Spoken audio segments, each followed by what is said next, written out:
Greetings to our listeners and welcome aboard to episode 60 of the Six Sports Podcast. Sergio here, Igor with me on board. It's just the two of us tonight, bud.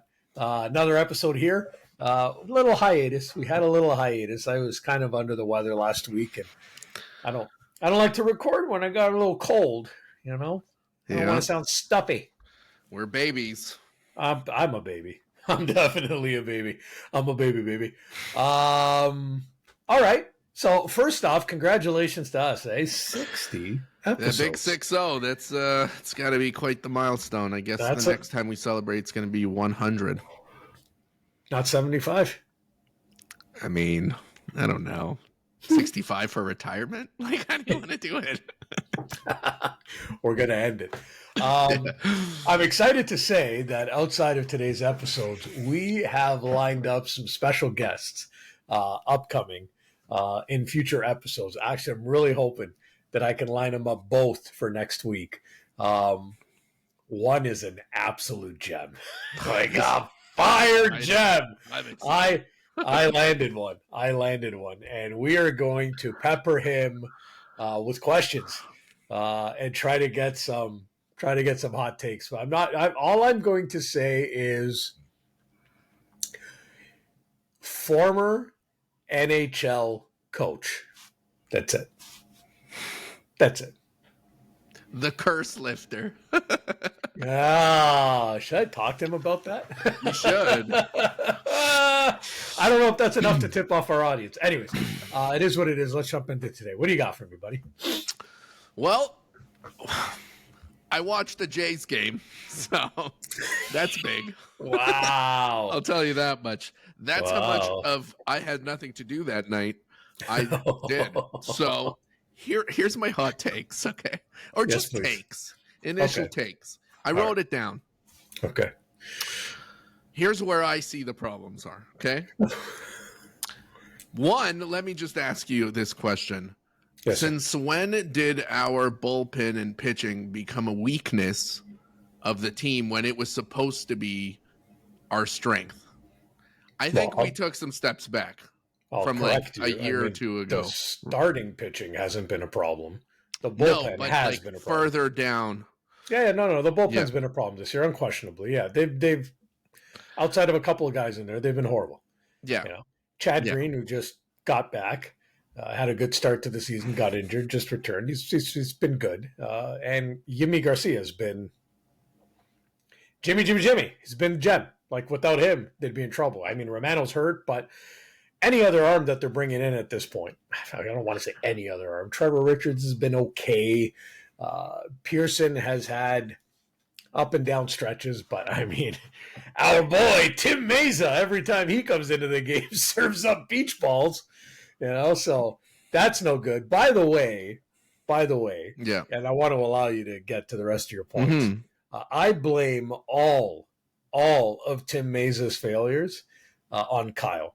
Now I'm gonna do him the service of not announcing his last name, so that fans of the Toronto Blue Jays don't seek him out and beat him up. But when the season started. And I'll preface this for those listening. If you don't know who Kyle is a work colleague of ours. But when the season started, he was so anti-Meza coming into the game. And I didn't understand it. Because statistically, Meza was great last year. Like, he had a really, really good season out of the pen last season. But the negativity with from Kyle started immediately this year. He was like, he stinks. And I'm like, who are you talking about? That guy manifested Tim Meza's horrible performance this year. So I blame him. Anyways, but there's the number of guys that have just manifested, or is he the greatest scout the Blue Jays have never had? Okay. Kyle couldn't scout a Girl Scout cookie. Anyway. Well, Kikuchi seemed like he was pitching too many pitches, like overworking himself. Yeah, you know what I mean? Like his pitch count's high. That's Milwaukee.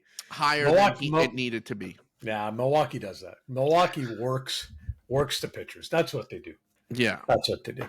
Also, inconsistent effort. Okay. Overall team play. Yeah. Inconsistent hitting.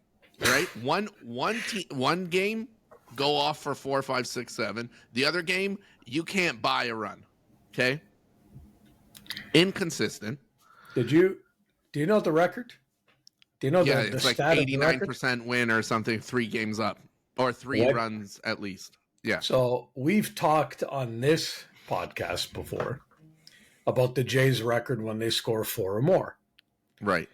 But I actually didn't do like when I did it that day, I didn't go into what's the record when they score 3 or more? Really try to separate it.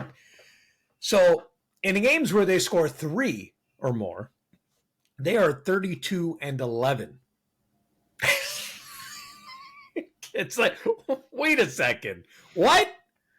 And then I had to look at it. It's just like, well, Serge, did you just pull like a fluffy stat because they've only scored 3 runs, maybe one time, and then all the other games are actually 4 or more? No. There's like, 6 or 7 games with 3 runs, and then 6 or 7, like 7 or 8 games with 4 runs, and then X number of games with 5 and 6. It's like it's all evenly spread. So 3 is kind of like the entry barrier. Mm-hmm. They are 32-11. But the other part of that is that 32-11 makes up 43 games. Yeah. I believe they've played 66. Something like that. I believe it's 67. Yeah. It's 66 or 67. Yeah. And that just tells you that it's 20 plus games. 68, sorry. 68. 68 games. So 43 minus 68. What's the quick math on that? 25. 25, yeah. 25 games in which they've scored 2 or less. And that's feeding into into the point that you're making right now. It's just that this team is literally feast or famine right now. And scoring 3 runs is not feast, by the way. So I want to preface that. Yeah. Okay. Like 3 should be the bare minimum. Almost every game. I can understand running into a hot pitcher every once in a while. But to have 25 games, okay, more than 30% of your games in a season where you are only putting up 2 or less, it's ridiculous. And by the way, in those 25 games, I believe they're 1-24.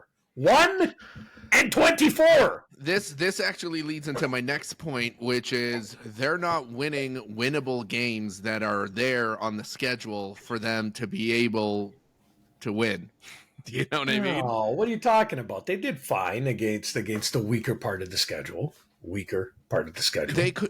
should they not? Who did we play before Milwaukee? Was it the Twins?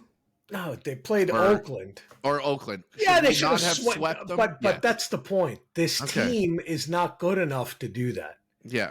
Right now, the Jays rest upon what their starting pitching can do in a game. Because the offense is so inconsistent that you just don't know what you're going to get on a daily basis.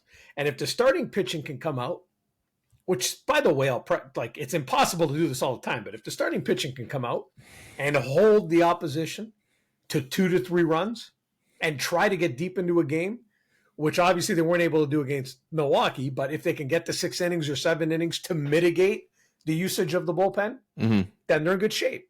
But you can't expect that from your starting pitchers all the time, right? It's unrealistic. And the offense just doesn't really pick up the slack. But we've argued about the offense all season long. This front office did this entire fan base a disservice this offseason because they chased Ohtani and then they did nothing after that. And they just reverted right back to bringing in guys who play defense. And I think it was a report last week or the week before where it came out that they were in negotiations with Teoscar Hernandez this offseason. They couldn't find a number that worked for both teams. He signed a 1-year, $21 million contract or whatever it was, $24 million contract with the Dodgers. Dodgers deferred a little bit of that money. Without deferral, the Jays couldn't just come in and say, well, okay, we'll do 1 year, 24. We'll do 2. 2 years, 45. Maybe they don't value him at 24. They were so desperate for a bat.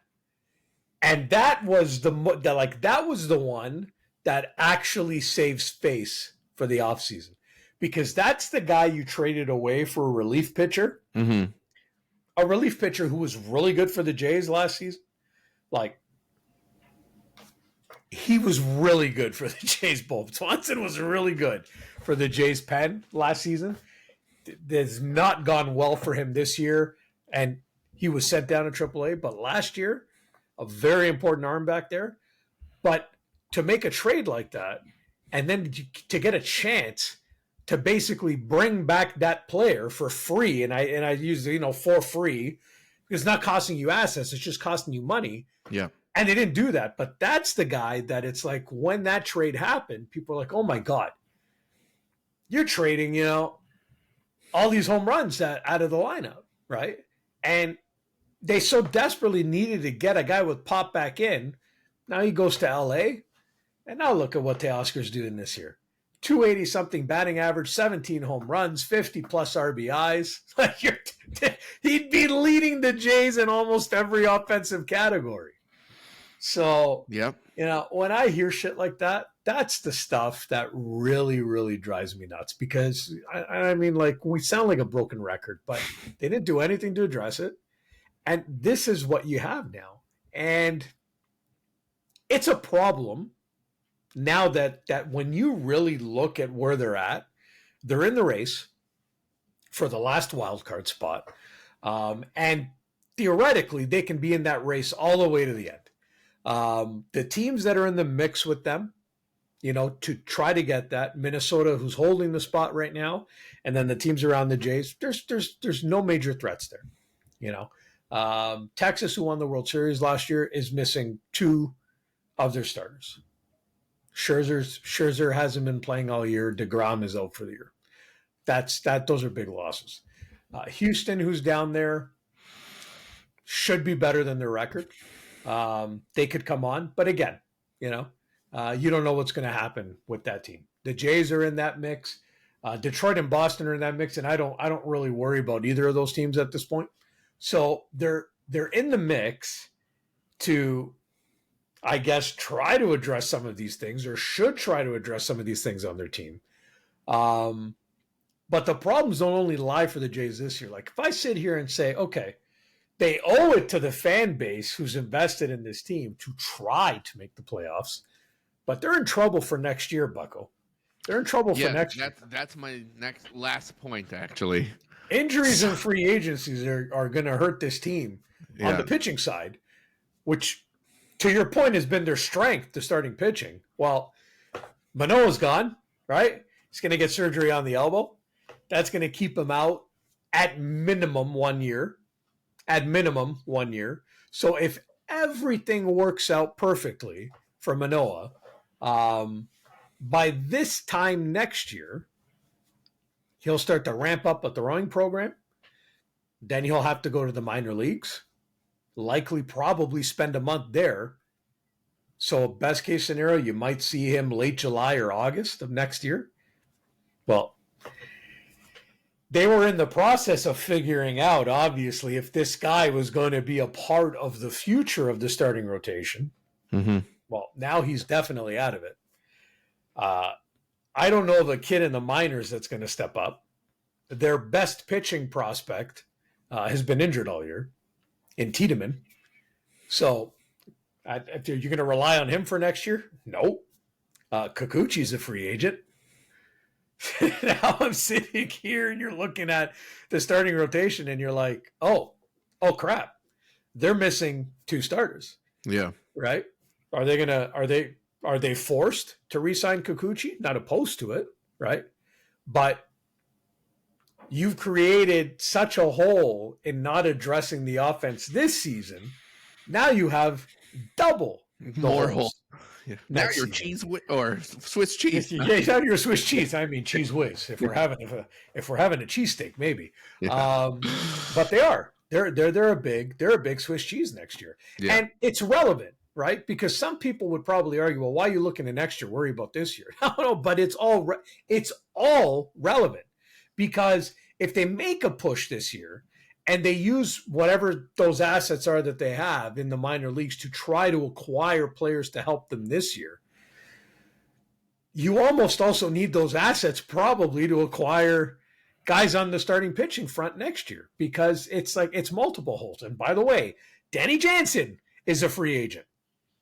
This team is already anemic on offense. Their best hitting catcher is a free agent. Now, that doesn't help. Okay. Have you heard any contract talks or negotiations with him? No. Okay. Their best reliever so far this year, Garcia, he's a free agent. So I almost sit back and say, so this is a really long way of me basically questioning, is it even worth this front office making trades to try to improve the team this year, unless you can acquire with certainty guys that are still under contract for next year, okay, so that they can go beyond this year? I look at it right now and I'm like, I don't even know what to address first. Like I'm stuck in my thinking of what does this team actually need to address? Well, they have to address the hitting, right? Like the record suggests that that's the way to go, because if they can score at least 3 runs, even as putrid as the bullpen has been, they're still 32-11.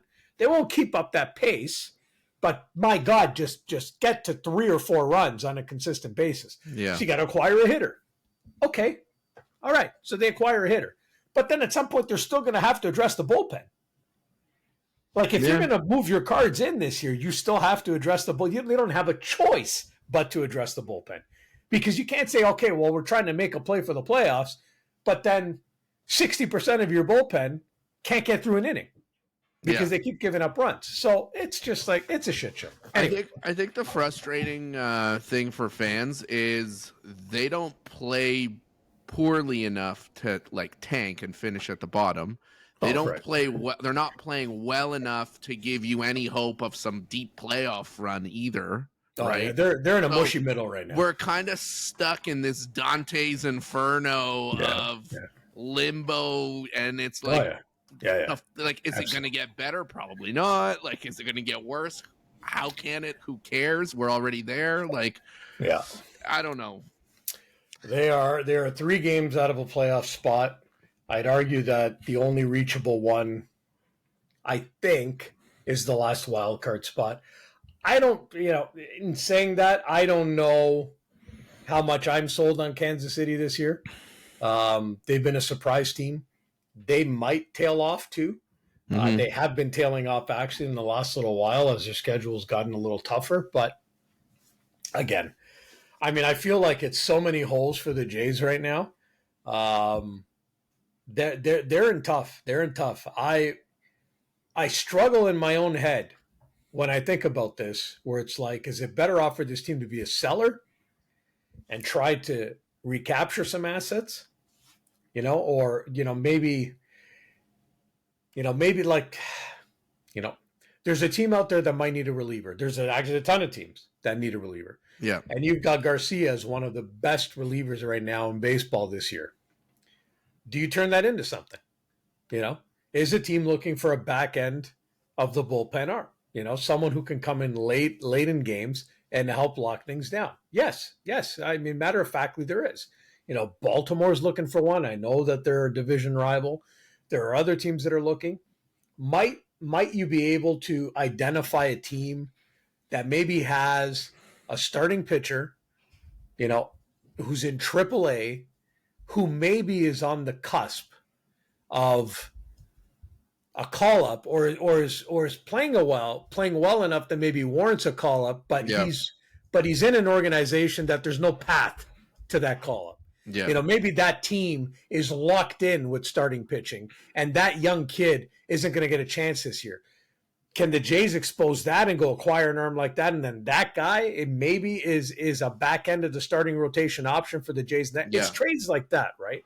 Can they get a young fielder, a young hitter?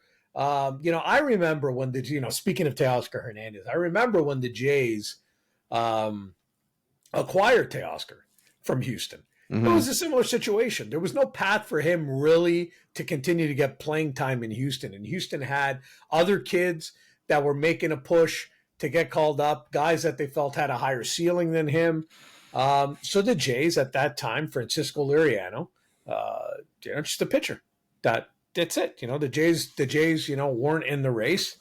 And Teoscar comes in here. And almost immediately, you could see the power when he lands with the Jays, and he's a young guy, and you're like, wow, like they got something here. Yeah, they got something for they turned Liriano into a legit asset. I'd like to hope maybe that they look at that, and then the other part of that is like they've got to resign their guys.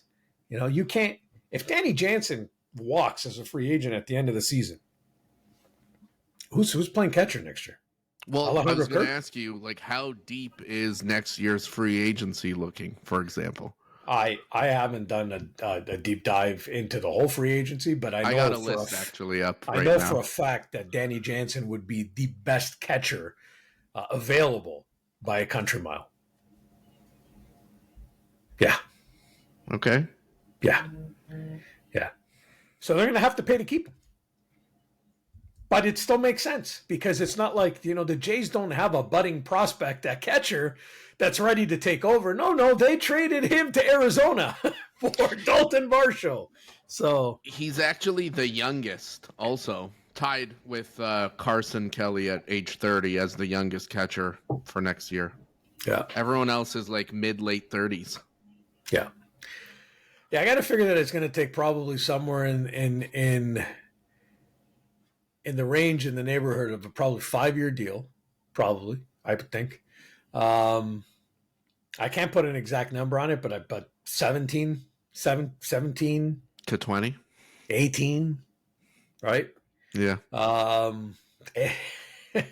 You're talking about a deal that's going to come in between $80 to $100 million. So, and that's the other part to all this. See, the other part to all this is they have all these needs. They are already a top 10 payroll in Major League Baseball at $240 million. Mm-hmm. Just to keep their guys for next season. Like if they elected to re-sign Kikuchi and they keep Jansen with Guerrero likely getting another $3, $4, $5 million next season. Bo Bichette's salary bump will probably be another 3, 4. Their roster next year will exceed $240 million without even making any additions to it yet. That's nuts. That is nuts. Yeah. That's nuts. So I've kind of reached the point where I don't know what the answer is anymore. Like the simple answer is that, well, address the offense if you're going to go for it. Like you have to address the offense anyways. Yeah. But I teeter-totter. Do you do it now? Do you try to get a young kid maybe on the cusp with another team? I don't know what the answer is. They've mismanaged this team. Well, it's so also badly. that, like, are you even trusting the management group to make the right decision, right? No, sir. No, sir. No. Anyway. Yeah. Anyways, with the Toronto Blue Jays, what else we got? The Raptors. Interesting little spot they find themselves in at the draft with the way this year's draft, because they changed the way it is, right? It's now a 2-day event, and we hold the 19th and the 31st pick, I believe, which means don't they have one in the 20s too? I don't think so. I thought 19 and 31. Okay. So day one's going to be big, but apparently there's already rumors about like multiple offers for the 31st. I wonder, and I've wondered this for a while, and I do promise to bring someone on, hopefully shortly, that can talk about this to much higher intellect than I can, but especially when it comes to the rumors and the innuendo and all that stuff. Mm-hmm. But I wonder if Masai and Bobby Webster are sitting there thinking to themselves, can we parlay both of our first round picks into another player and create, a quartet with Scotty Barnes and R.J. Barrett and Emmanuel Quickly and someone else. Trade both picks for like a player or to move up No, in the draft? No, a player. Okay. Player. I mean, listen, moving up in the draft could possibly accomplish that as well. The issue is that the draft this year is not projected to be great. They say there isn't a great player. Now, I'm sure 4 years from now we'll look back on it and you're going to be able to pluck out a half dozen names that have turned out to be like all-stars or whatever, decent. Well, the all-star, or above good, like a really good player. But that doesn't guarantee that you're going to be able to draft that guy, right? It's one of those drafts where it feels like a bit of a crapshoot. And I wonder to myself if maybe they try to take those 2 first-round picks and just approach a team maybe that has, like the old adage, a disgruntled player, maybe someone who wants out, and build a package utilizing those picks and, I don't know, another piece off the roster, and just see if they can bring in, another player who can help chip in offensively, chip in on the defensive end, and kind of fit, with the current timeline that they have with their guys. Mm-hmm. That's where I'm at in my head. I'm not convinced that the Raptors are drafting in the draft this year. Now we'll see how that ultimately shakes down. But in terms of outlook for this team, I'd like to say that they're going to have a busy offseason. There's Bruce Brown, who they brought in last year, who's been a name that's been rumored to be traded now for a while. So again, like when I'm thinking of packages and what you can build and what you might be able to get, I look at a guy like that. But just like in terms of like the future of the team, yeah, I'd like to think that if everybody stays healthy next year, that they can at least challenge for a playoff spot again. Now, but we said that this year, coming in. And if it wasn't crystal clear before this year, which kind of was, Siakam and Barnes and Anunoby, they didn't kind of create, they didn't mesh well enough, right? And the team has struggled with those, or struggled, I should say. What's unfortunate is that after the Raptors make their trades, they didn't really get a ton of runway with the new triplet in the lineup because of injuries. Yeah. And I wish that I could be sitting here today saying, hey, we got to see a solid 35, 40, 42 games of Barrett and Emmanuel Quickly and Scotty Barnes. But that didn't happen. Well, there's some personal issues there too, right? Like Barrett's brother or somebody died, right? Something. Yeah, happened? there was a little bit of that, but then injuries, and then injuries, got involved, and then Barnes, obviously, when he got hurt, he was out for the season. Yeah. So you haven't been able to see those 3 guys on the floor together for an extended period of time, so it kind of creates this question. So I think that they can play well together from the little bit that I've seen. I think, based on that if everyone plays up to their potential, this is a team that should be in and around 500 and challenging for a playoff spot. Yeah. But we don't know, and that's why I think that the front office has some work to do this offseason to insulate and bring in a better support system, which is so desperately needed because the Raptors really don't have a bench. Why don't we just do something crazy like draft Bronny and force LeBron up north? Nah, he's not coming here. Yeah, I know, but that would be kind of crazy. That would be the most left field move ever. Like, who saw that coming? I'd be down for it. Right? Yeah. Like, you get to 31. LeBron? If the Raptors are drafting, if they are drafting, and Bronny is still there at 31, and I think he will be. Is he not like 57 or something? Yeah. I would do exactly what you said. I'd draft him. Come on in, bud. Yeah. Give me And 1 year and I'll trade your ass. LeBron, come on down. Yeah. You know, that's it. And let's just. Let's go. Let's do another Kawhi, right? Yeah, no. Well, no, because listen. No, because LeBron James is 42. Yeah, well, he's still playing at a decently high level. He's playing at a high level, yes. but he's not. LeBron James not taking, in my opinion, he's not taking you to championship anymore. But in a vacuum, as they say, maybe you get a couple of rounds out of it, get a little excitement in the city. Yeah, you sell a lot of jerseys. I was gonna say those games. Like, not that the Raptors have any big problems selling out, but you are 100% selling out every single game. Oh yeah, absolutely. Yeah, absolutely. Yeah. So. Absolutely. Be a lot of Bron jerseys.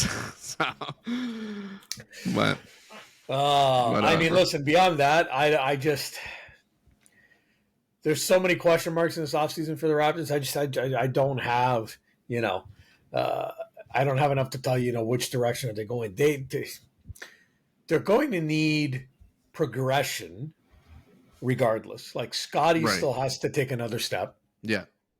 Is he a guy who can become a top 20 player, a top 25 player in this league? Yeah. I think so. I don't think he's far off, right, as of today. But his game needs another uptick, to be able to get there and say that. What does Grady Dick turn into? What does he develop into? Is there consistency in his game? Can he be a guy who becomes, a sharpshooter for this team? I don't know.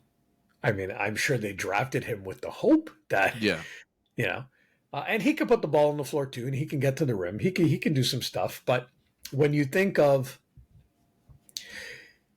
if you're going to get through a regular season for the most part, there's two ways to build a team. You either end up with a couple of superstars and they carry the load, or you have to build a team with depth. And the team with depth has a really good bench. Your bench comes on, heavily outscores the other team's bench. That allows you to get leads in games. Yeah. And, there was a run where the Raptors had teams like that. If you go back to the DeMar DeRozan era with Kyle Lowry, those teams had deep benches. Yeah. Right?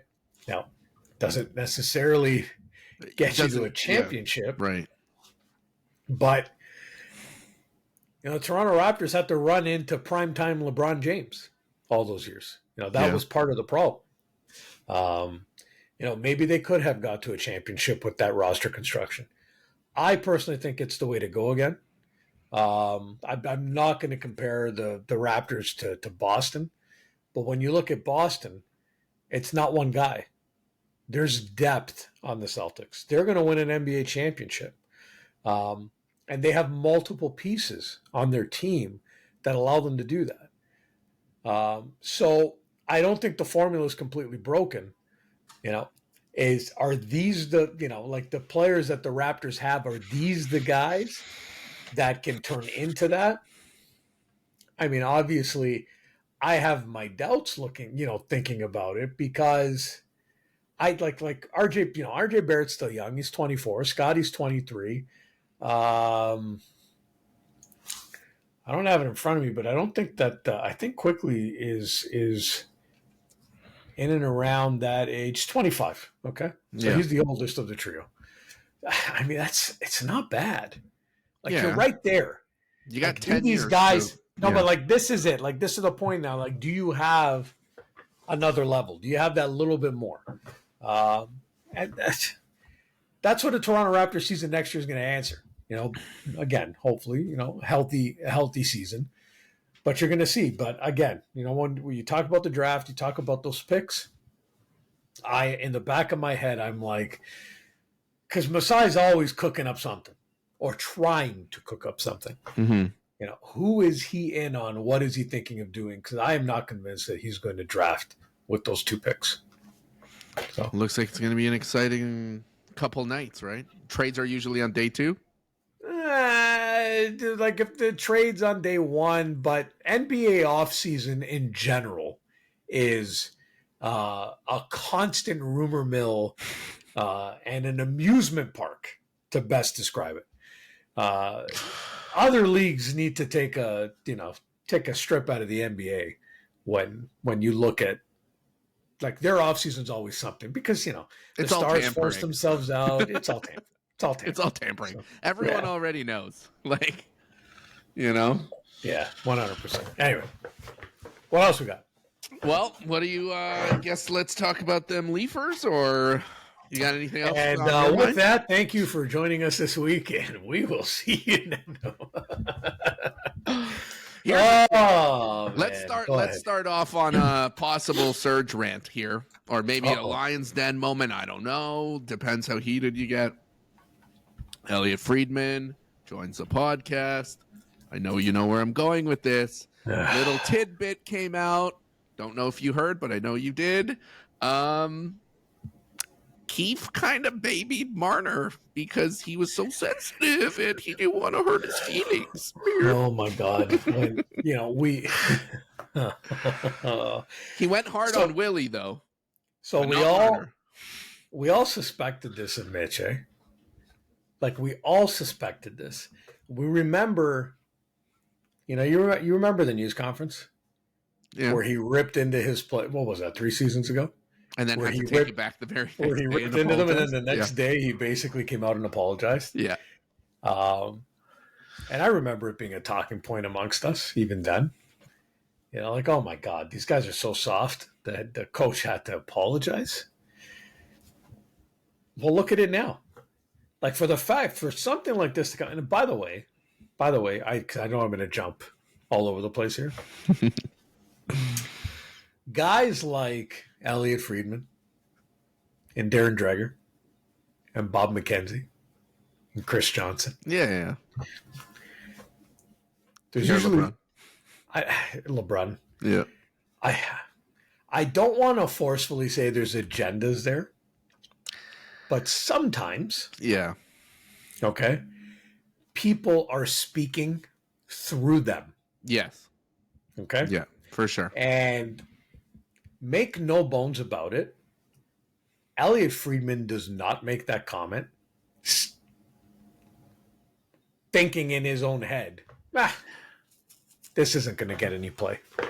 Yeah, well, he makes that comment knowing it's going to get play. And whoever wanted Elliot Friedman to make that comment, which I presume was the Toronto Maple Leafs, okay?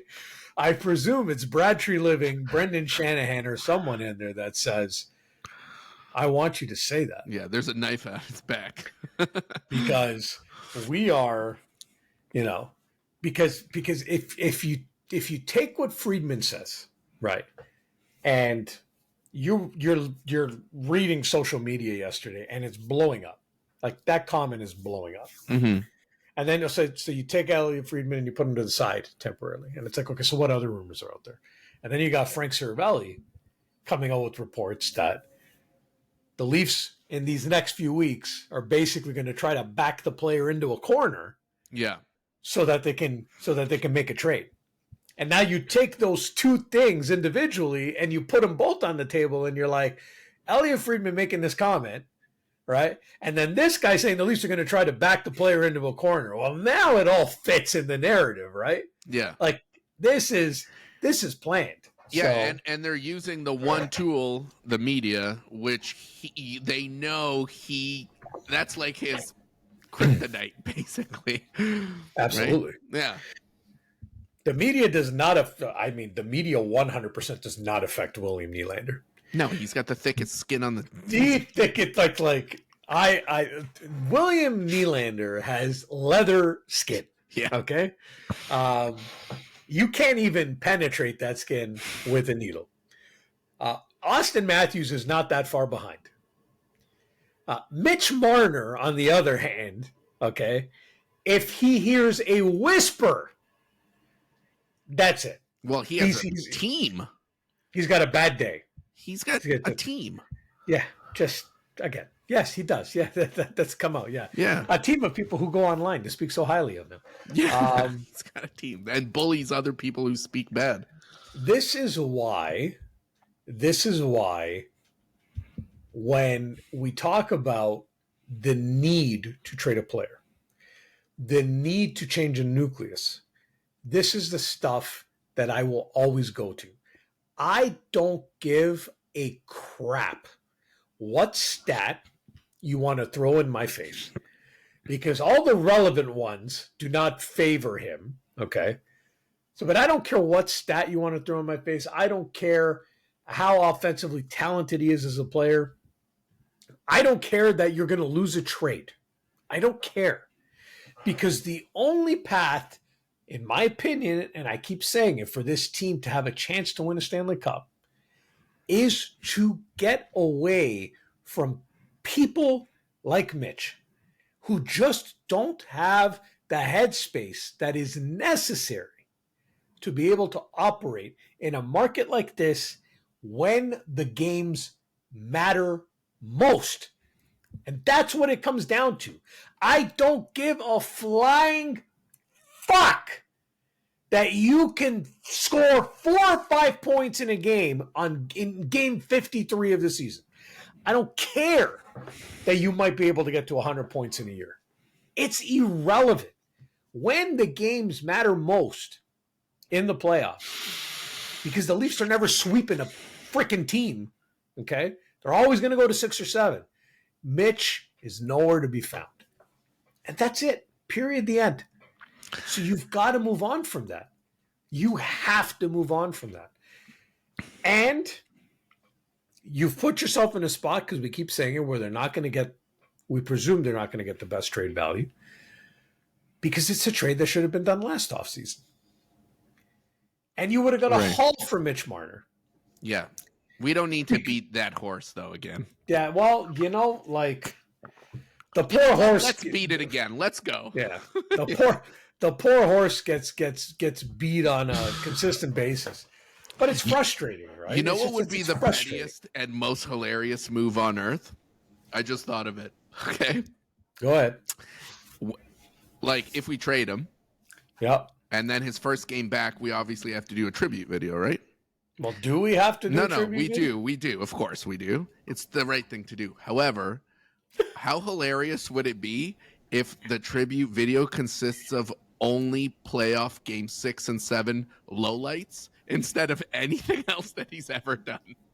And then afterwards, thanks, Mitch. And then we go off and win the Stanley Cup. That would be so crazy. Oh, man, oh, man.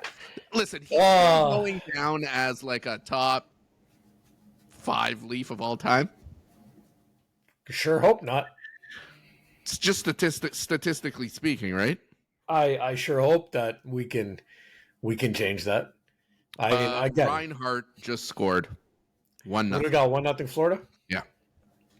All right, let's move on away from Mitch. I feel like that horse is, we've beat it down enough. Right. Goalie tandem. Okay, goalie tandem. Yep. Let's talk about that.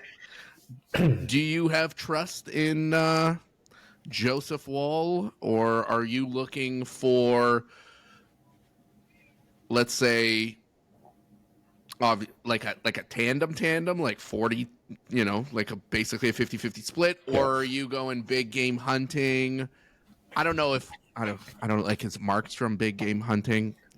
Quasi sure, kinda. Yeah. When he wants to be, right? Not to say that. Well, he's a guy. Like a goaltender, let's say he'd be a 55-game starter. Yeah, like a $6 million plus cap hit. Or are you more comfortable with like a Casey DeSmith or a Brossoit, like a 2-something, 3-something, same type? I guess like the same as we had this year with Sammy. I'd love Markstrom on this team, to be perfectly honest. Actually, I don't know. Like, he's like very hot cold. And I don't know what it is. Like, I know he had personal issues with his wife or whatever, something. And then he's hella pissed with Calgary for demanding a trade and then not giving it to him and all that other shit that went down. So obviously that might play into, like, when he's on, he's like top. He's good. And there's 2 years left on that contract. I think so, yeah. So like that's an ideal scenario, I feel. But it's not realistic because Calgary's not going to make a trade with Toronto. Yeah, they hate us. So, and I don't want to say that's that's not being overstated. Can we do a 3-team? Like he goes to somewhere and then somewhere trades him here. He's not ending up here. I think that Markstrom ends up in New Jersey. That makes sense. Those rumors will get ramped up again, I think. Yeah. And I think that's ultimately where he ends up going. They're in desperate need of a goalie too. Yeah. So beyond that, I don't know where the Leafs look.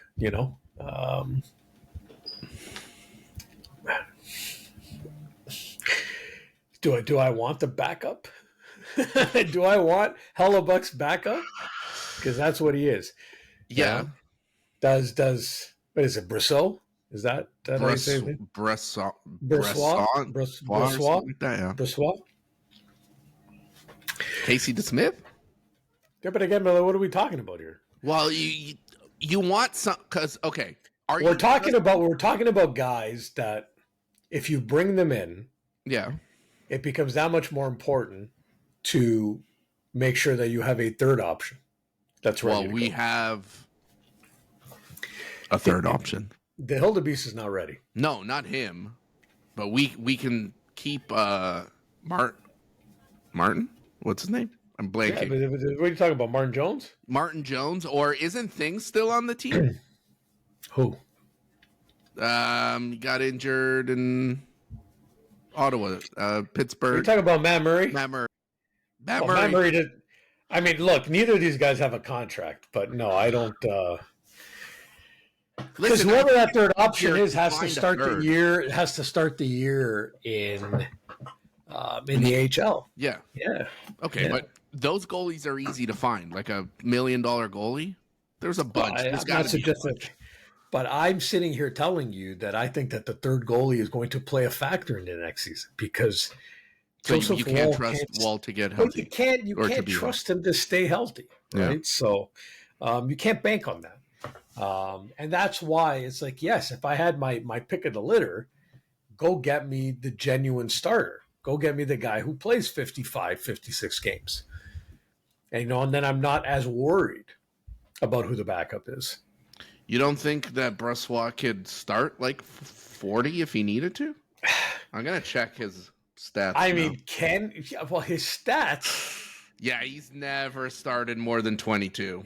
That's what I'm saying. But that's only because, like, you played behind Hellebuck and you're never started. I get it. It's opportunity. And then he was in Vegas and got injured last year. I get it. It's if you're healthy, do you get an opportunity here? Probably, right? But I'm not sitting there in love with my goaltending at that point. Now, the obvious upgrades are needed on defense. So they focus on that element of it, hopefully, right? I guess reports are out there that they're looking to target, two guys possibly. I think it was the same Friedman interview. Yeah. Where he said they're targeting two guys. If we can, yeah. I'm just trying to do the cap numbers, which is really hard because now I don't have access to Cap Friendly. You still do. I still do. For a bit. For a little bit. But within that, like I try to do the math, and it's like, well, you got to get two defensemen, and you still need to shore up some of your wing, right? There's some rumors out there again. Maybe the term is not going to work with Domi and Bertuzzi. So I didn't think the Leafs wanted to go long-term with them. Now the rumors are coming out that they don't want to go long-term with them. If those guys get to free agency, do they find alternative options at 3 or 4 years, which then takes them away from Toronto? Well, who was the last team to give Domi a 4-year deal? You know what I mean? That's always the one, but I don't know. I don't know. Bertuzzi wanted that last year. Clearly, nobody gave a shit to do that, so he took a 1. Yeah. Did he do anything or show you anything this year that was drastically different to warrant a 5x5 or a 5x6? No, sir. Right. No. So maybe we can have them back. Like, what if we give them term but lower cap hit. Like, would you do a 4 times 4.5 on Bertuzzi? No. Too long or too much money? It's too much money for what could end up being a guy who's staple to your third line. That's my issue. Can't have $4.5 million on the third line yet. Not yet. 6 or 7 years from now, maybe, when the cap is at $100 million, that'll be a third line salary. Yeah, but it's not a third line salary today. It's not going to be a third line salary at a $90 million cap. It's too much, and that's the problem. I'll do a 1 year. I'll do a 1 year 5 again. Okay, but again, but defense is the area that they need to look at first. So before I can offer Bertuzzi money, I got to figure out what I can get on my back end. Right. That's a spot. Yeah, we also don't know what's coming back in a potential Marner trade if there is one, right? So if yeah. Okay. What else you got for me? Leafs living rent free because in every other fan base's mind for all of time, because the guy behind the Edmonton bench or whatever it was, or the Edmonton goal, had a Leafs suck t-shirt on national TV. I love that. Hockey mecca, man. I'm telling you. But the Leafs do suck. I understand, but who in their right, like, how are you not supporting your team in the Stanley Cup final because you think the right thing to do is to put a team that's not even close to being there? He wanted to make sure that he got on camera that night. Well, mission accomplished, I guess. That's all. I don't say it's run free. I think it's a smart play. I don't know if his face was on camera as much as just his chest. It was just... Did they crop him? Close up, yeah. Just a close up on the chest. All right, let's get to real hockey talk. You ready for this? Talk. Here's a big one for you. Yeah. 2-part question. One part answer. One part. Okay. Movie. Does Cowan make the team next year? And if yes, fair expectations for him? I'm going to say he's definitely going to get a shot. Well, of course. Minton had a shot. Right. And he did show well last preseason also.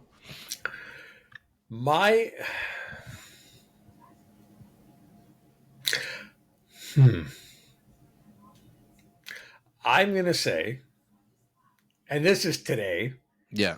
Without me knowing what the 20, 21, 22-man roster looks like 30, 45 days from now. Yeah. You know what I'm saying? Mm-hmm. But I'm going to go with today that he does make the roster and sticks on the roster next season. Full season or 9 games? I think he sticks the full year. Wow. Third line role. Okay. And fair expectations.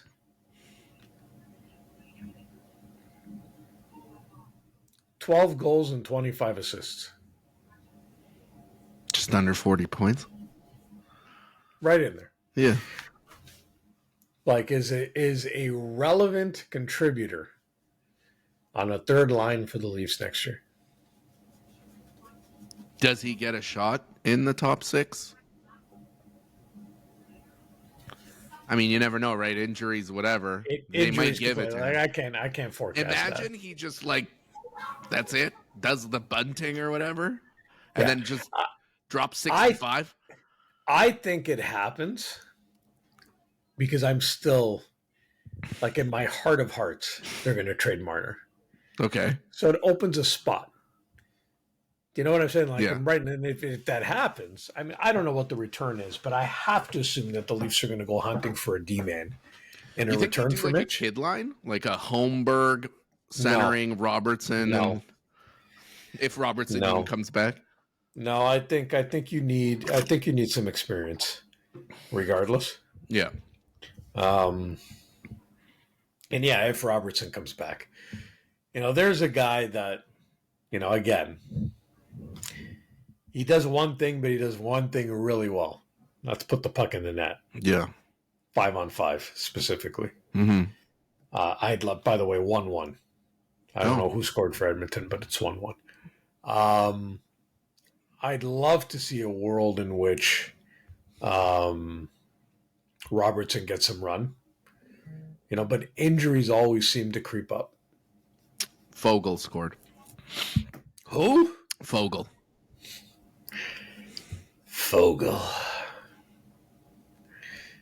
But whatever. I mean, I could see a scenario in which, like, there's a lot of question marks on, will they still be a Leaf after this year? Right. Robertson is one of them.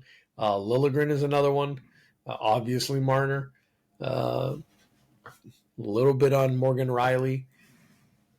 Yeah, that's an interesting one for me. Like, what are the chances that we're shopping him in secret? 25%. Yeah. Okay. 25%. I'm going to go with 30.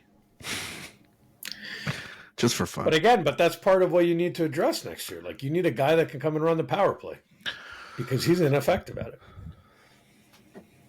Yeah. That's part of the problem.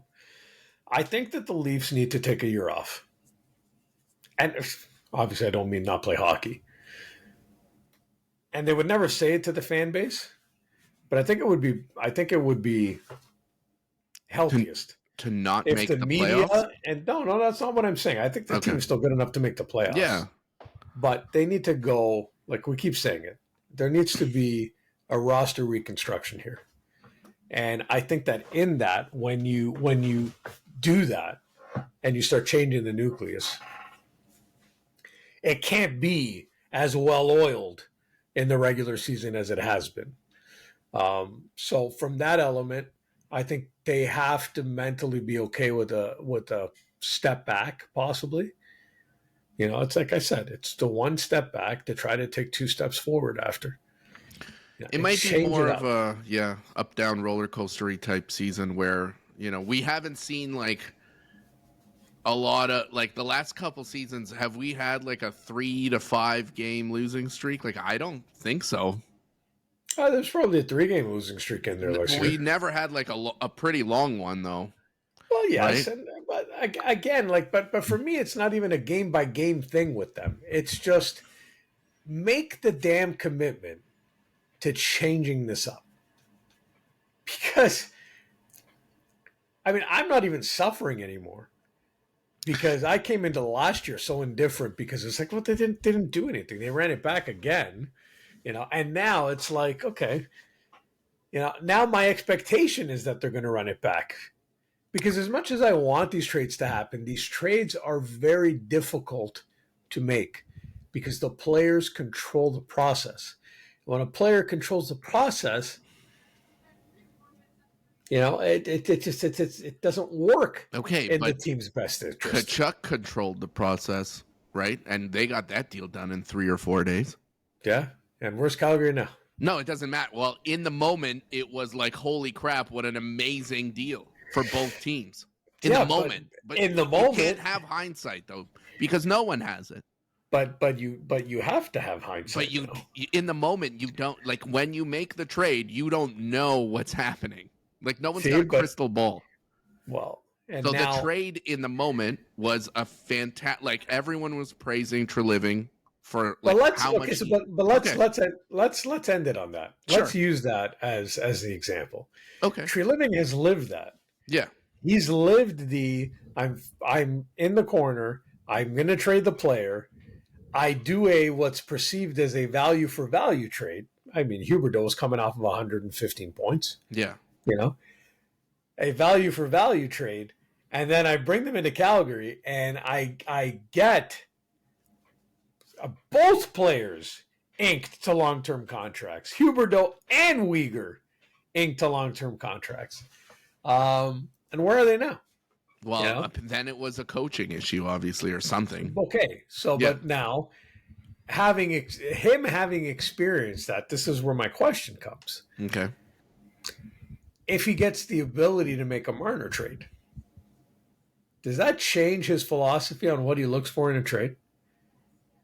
The perceived value for value trade? Okay. Maybe. But again, You know? I think you have to roll the dice on getting as much value as possible. Because again, you don't have a crystal ball to tell you that. Let's say it's the Vegas rumor trade, right? What is it like? Shea Theodore and the goalie. Is it the goalie? Mm-hmm. Or okay, whatever. Shea Theodore and the goalie. Yep. Today, that looks great, right? Agreed? Like that's a pretty good haul. I'm sure there's some picks and whatever. Okay. There's extra. I mean, I right? Like Theodore. There's some injury concern there, right? But you're giving up a shit ton of offense to bring in a guy who you hope, in that particular case, is going to become a pillar on your defense and runs your top power play. Right. And you get a goalie who can split time with Joseph. Yeah. So perceived, let's just say 55-45 Vegas gets, because Marner's guaranteed going to be 100 points in Vegas with all the star power they got, right? I don't know about that, but sure. Whatever. Yeah. And then whatever we get for our current needs today are filled. Plus whatever we sign in free agency, yada yada yada. Yep.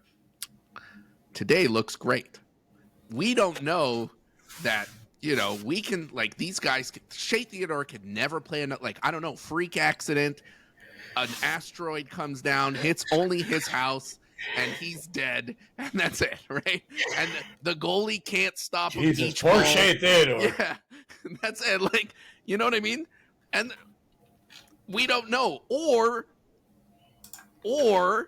it's the other way around, and Shea Theodore becomes a pillar of this team, and this goalie is next level and takes us to the conference finals, whatever, all the way. I don't know, right? But I don't think you can go into a trade, if you're Brad, being afraid to make that same mistake 16 months after the fact. Like, who would, you know what I'm saying? Like, no, you go in the moment. What is the best deal that I could get today? I've identified obviously it's not him doing it by himself. There's like a scouting staff. There's some, a lot of great hockey minds with their advice. And it's like, okay, these are the guys we identified. These are our current holes. This is how they're going to fill them. Today, that trade looks fantastic. And that's it. You can't worry about, that's the media's job to, poo-poo them or to praise them in 15 months. Right? Yeah. Because if you go into it, what happens, like the other way, you go into it, let's say he's scared right now, right? And he goes, oh man, I don't want to make that same mistake. I'm going to go more future, right? Like, let's get some younger, maybe like high ceiling, but like high risk as well. And then you're going to be like, oh man, like, thank God he didn't do what he did in Calgary. And then these guys end up being scrubs and doing fuck all. And you're like, great, we just traded away like a top 5 winger for nothing. Yeah, but you cleared $11 million. It doesn't matter if you don't fill it with anything. I'm just... Right? You're not... Okay, look, you're not filling... Like, it's never going to be 1-for-1. Like, 99 points out, 99 points in with one guy, unless you're somehow stealing some other superstar, which you're not. Yeah. So no, you're not. Yeah, that's not coming. You're not getting Jack Eichel from Mitch Marner. At best, you use the 11 million, you sign a 6 million and a 5 million guy, and hope both of them together are 99 or more. That's it, right? What else are you gonna do? Are you mathing in your head right now? Are all the numbers just like... I'm doing Steiner math. Steiner math. I love Steiner math. Oh, or Terrence Howard math. You choose. One or the other. Yeah. I don't know. Ultimately, here at the end, I secretly to myself, I have the lean towards a future package. I do. It's risky. It is risky. Unless the future is like a established young star.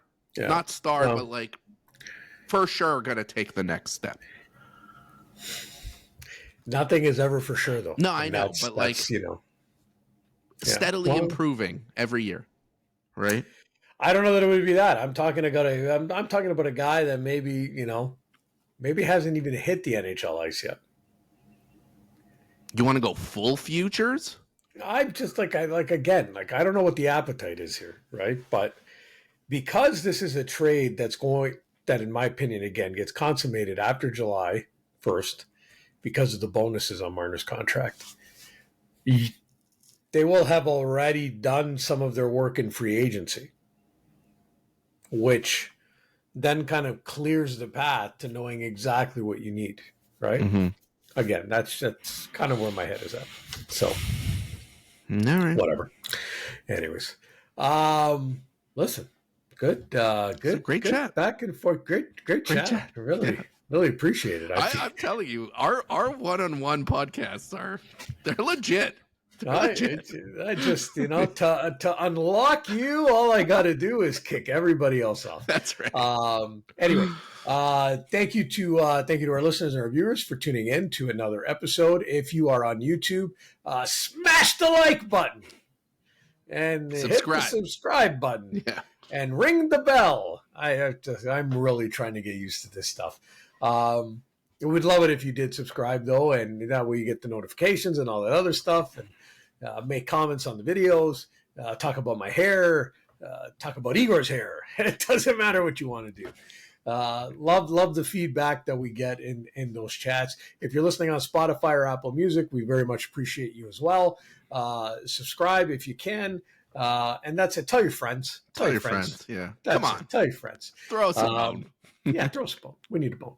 And that's it. And we, kind of depends on how I schedule things. We'll catch up with you on the next episode. Have a good week, everybody. See ya.